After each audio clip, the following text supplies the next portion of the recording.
Assalamualaikum warahmatullahi wabarakatuh.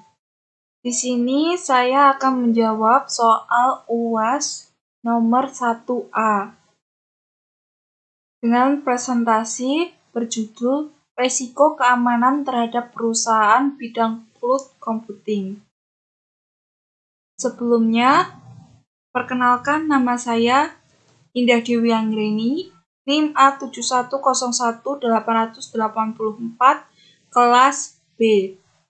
Sebelumnya kita akan membahas cloud computing. Apa sih cloud computing itu? Cloud computing atau bisa disebut dengan komputasi awan adalah teknologi yang menjadikan internet sebagai pusat pengolahan data dan aplikasi, di mana penggunaan komputer diberikan hak akses login. Dalam cloud computing sendiri juga merupakan abstraksi dari infrastruktur kompleks yang disembunyikan.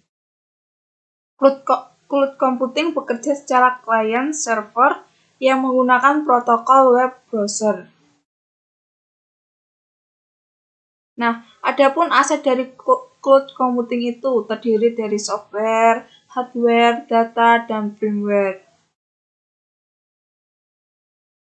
Ancaman dari cloud computing bisa berbentuk sejumlah hal, misalnya kerusakan pada jaringan listrik dikarenakan oleh sistem elektrik, serangan teroris dikarenakan oleh lemahnya keamanan fisik dan non-fisik data center, sistem atau perangkat yang rusak berhubungan dengan kesalahan manajemen pengawasan perangkat, kesalahan operasional disebabkan oleh ulah manusia, virus contohnya, dikarenakan oleh kesalahan pemilihan antibakteri yang dipakai. Dampaknya adalah data dan layanan hilang, hak akses untuk private user hilang, sehingga orang lain yang tidak memiliki akses bisa masuk ke data tersebut tanpa ada sebuah larangan atau kemudian data rusak, data tidak bisa digunakan lagi, atau data hilang. Kemudian program tidak bisa diakses. Ada beberapa program yang tidak bisa diakses atau dijalankan. Resiko keamanan pada cloud computing sendiri ada 5. Pertama, service level, di mana service level cloud provider ini mungkin tidak akan konsisten dengan performa dari aplikasi atau transaksi.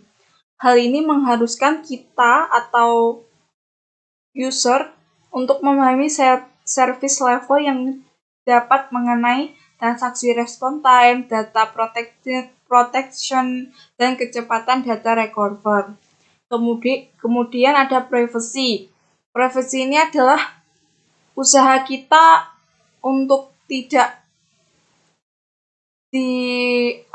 dimasukin oleh user lainnya. Jadi karena orang lain atau perusahaan lain juga melakukan hosting, kemungkinan data akan keluar atau dibaca oleh pemerintah US dapat terjadi tanpa sepengetahuan kita atau approve dari kita.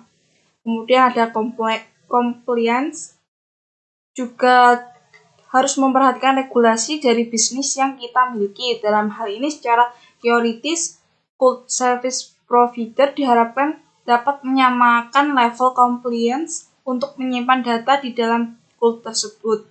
Namun karena service ini masih sangat baru, kita harus berhati-hati dalam menyimpan data. Kemudian ada data ownership, data mesin yang tersimpan pada cloud yang kita miliki. Proteksi pada cloud computing ini juga harus dilakukan dari sisi penyediaan layanan.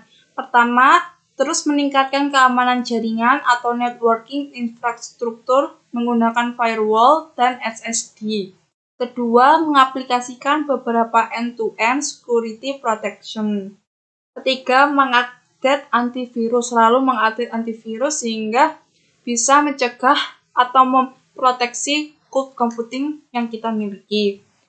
Keempat, membuat akun yang aman dengan password yang unik. Kemudian memiliki password yang setiap akunnya berbeda-beda, dan masing-masing akun juga berbeda-beda sehingga tidak mudah di-hack oleh akun yang lain. Kemudian, terus secara berkala mengganti password.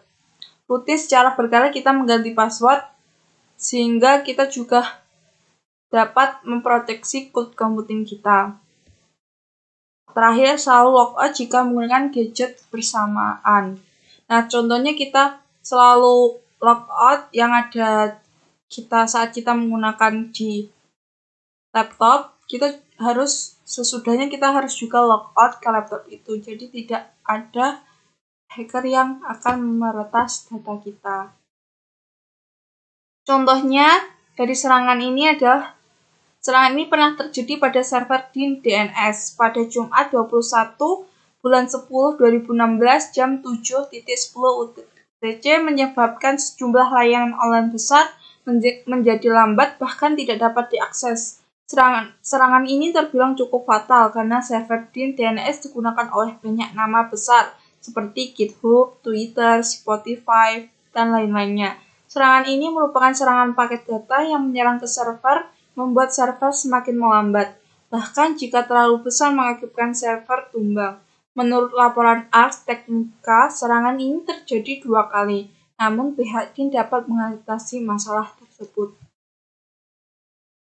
Nah, itu jawaban dari soal nomor 1A pada soal UAS keamanan jaringan. Sekian dari saya. Wassalamualaikum warahmatullahi wabarakatuh.